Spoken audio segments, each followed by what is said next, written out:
नमस्कार दोस्तों, एक बार फिर से आपका स्वागत है हमारे YouTube चैनल एनसी कैंपस में। दोस्तों, डेली करंट अफेयर्स के सेगमेंट में आज हम लोग 16 जून के कुछ महत्वपूर्ण प्रश्नों पर चर्चा करेंगे। तो आइए देखते हैं आज के क्या महत्वपूर्ण प्रश्न हैं। पहला प्रश्न है, कभी समाचारों में देखा जाता है ब्रू मिजोरम और किस प्रदेश की 21 अनुसूचित जनजातियों शेड्यूल्ड ट्राइब्स में से एक है।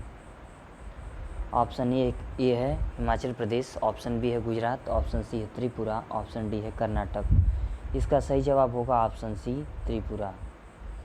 ब्रू मिजोरम और त्रिपुरा की 21 अनुसूचित जनजातियों में से एक है। हालांकि यह जनजाति असम में भी पाई जाती है। वे कोकबोरोक भाषा की रियांग बोली बोलते हैं जो तिब्बती बर्मी मूल की है और स्थानीय रूप से इसे काऊ ब्रू कहा जाता है। खबरों में क्यों है, एक शिकायत पर कि मिजोरम से सटे ब्रू शरणार्थियों को एक जंगल में बसाया जा रहा है, राष्ट्रीय हरित अधिकरण एनजीटी ने वन विभाग और त्रिपुरा में जिला प्रशासन से जवाब मांगा है।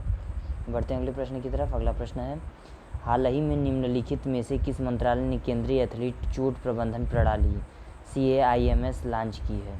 ऑप्शन ए है कौशल विकास और उद्यमिता मंत्रालय, ऑप्शन बी है युवा मामले और खेल मंत्रालय, ऑप्शन सी है स्वास्थ्य और परिवार कल्याण मंत्रालय, ऑप्शन डी है आयुष मंत्रालय। इसका सही जवाब होगा ऑप्शन बी युवा मामले और खेल मंत्रालय। हाल ही में केंद्रीय युवा मामले और खेल मंत्री ने युवा मामले और खेल मंत्रालय के तहत अपनी तरह की पहल केंद्रीय एथलीट चोट प्रबंधन प्रणाली CIMS शुरू की है। इसके बारे में यह ओलंपिक 2024 और उससे आगे के लिए एथलीटों को दी जाने वाली स्पोर्ट्स मेडिसिन और पुनर्वास सहायता को सरल बनाने के लिए इसका उद्देश्य एथलीट की भौगोलिक स्थिति के निकटतम सर्वश्रेष्ठ खेल चोट प्रबंधन सहायता प्रदान करना है। यह देश भर के एथलीटों के लिए उचित चोट उपचार प्रोटोकॉल को मानकीकृत करने में मदद करेगा।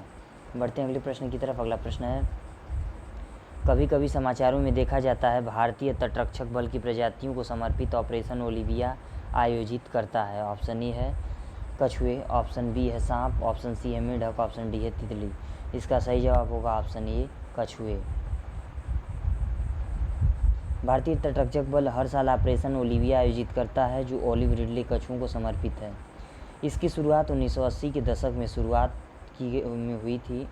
यह ऑपरेशन ओलिव रिडले कछुओं की रक्षा करने में मदद करता है क्योंकि वे नवंबर से दिसंबर तक प्रजनन और घोंसला बनाने के लिए ओडिशा तट पर इकट्ठा होते हैं। ओलिव रिडले कछुआ, इसका वैज्ञानिक नाम लेपिडोचेलिस ओलेविसिया है। यह दुनिया में पाए जाने वाले सभी समुद्री कछुओं की सबसे प्रचुर प्रजातियों में से एक है।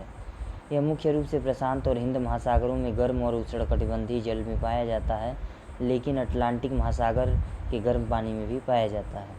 बढ़ते हैं अगले प्रश्न की तरफ। अगला प्रश्न है, हाल ही में समाचारों में देखा गया कोरापुट जिला भारत के किस राज्य में स्थित है। ऑप्शन ए है तमिलनाडु, ऑप्शन बी है जम्मू, ऑप्शन सी है उत्तराखंड, ऑप्शन डी है उड़ीसा।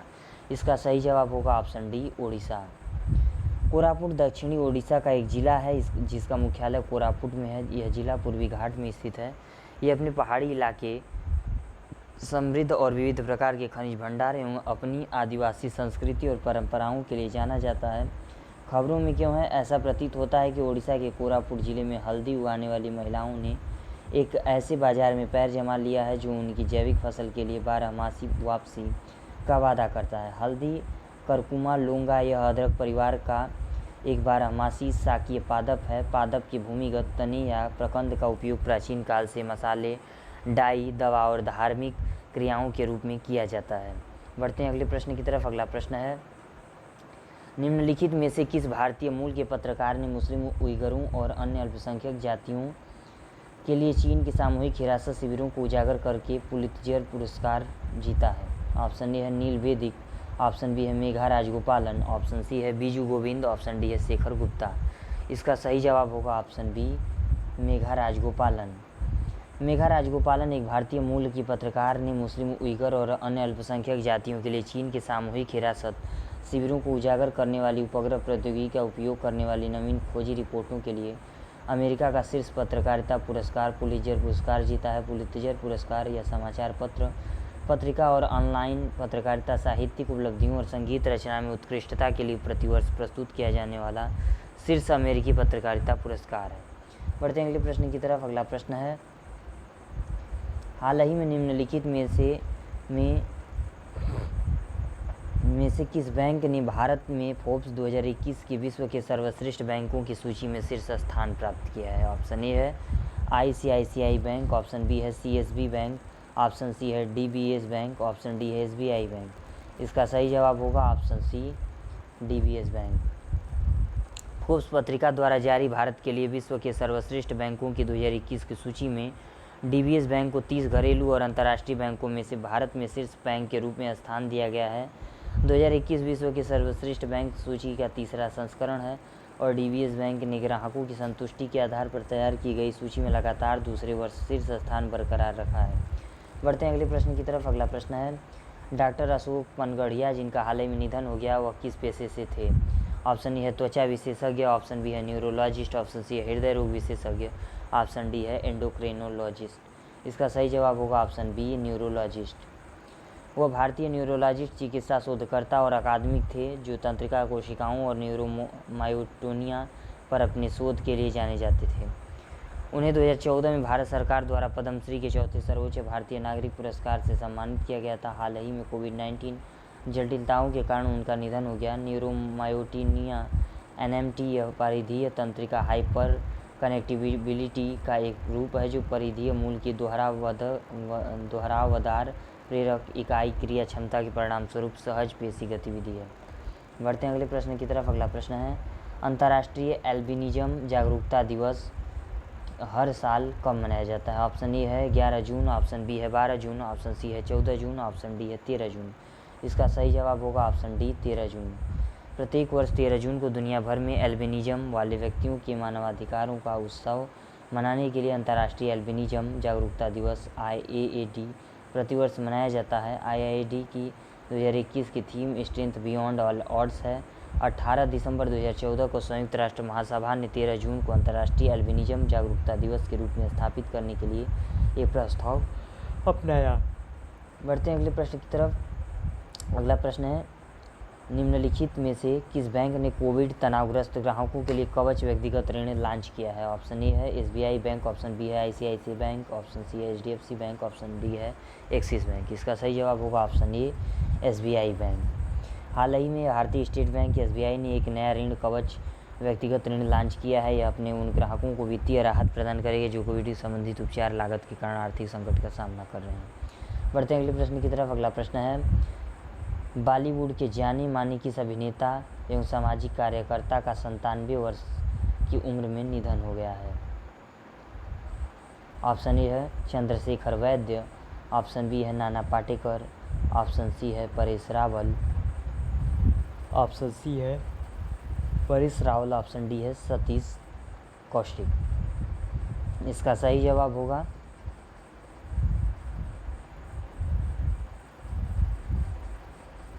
ऑप्शन ए चंद्रशेखर वैद्य। रामानंद सागर की रामायण में सुमंत का मशहूर किरदार निभाने वाले दिग्गज एक्टर चंद्रशेखर वैद्य का निधन हो गया है। उल्लेखनीय कि चंद्रशेखर ने 50 के दशक में अपने करियर की शुरुआत एक जूनियर आर्टिस्ट के तौर पर की थी।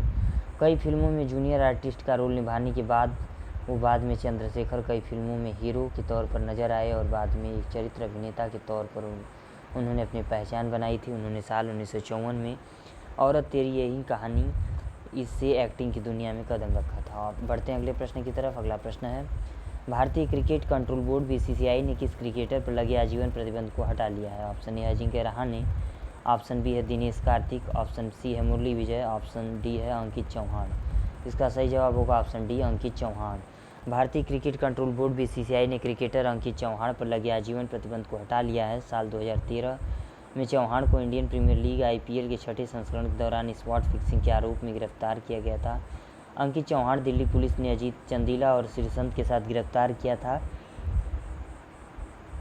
ये तीनों उस समय राजस्थान रॉयल्स के लिए खेल रहे थे। सितंबर 2013 में अंकित चौहान और श्रीसंत को BCCI की अनुशासन समिति द्वारा आजीवन क्रिकेट से प्रतिबंधित कर दिया गया था।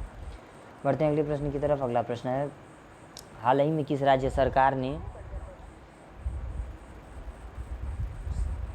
1 जुलाई से सभी सरकारी विद्यालयों को शिक्षकों एवं कर्मचारियों के लिए खोलने के आदेश जारी किए हैं?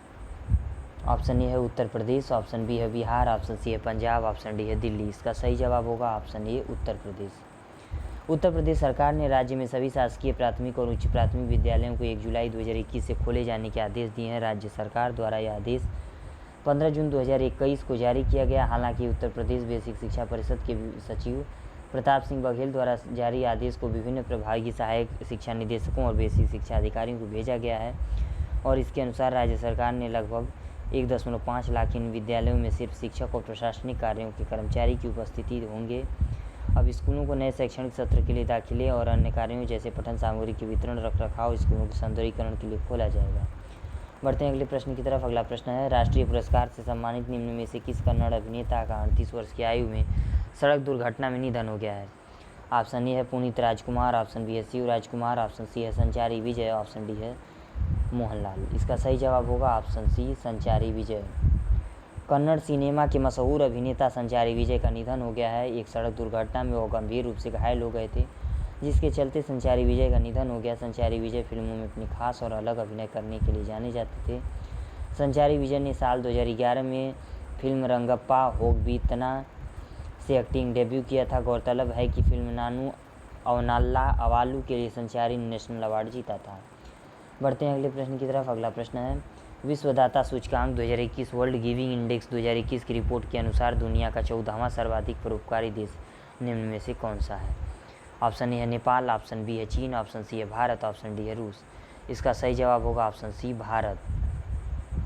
विश्वदाता सूचकांक 2021 वर्ल्ड गिविंग इंडेक्स 2021 की रिपोर्ट में बताया गया कि भारत दुनिया का 14वां सर्वाधिक परोपकारी देश है।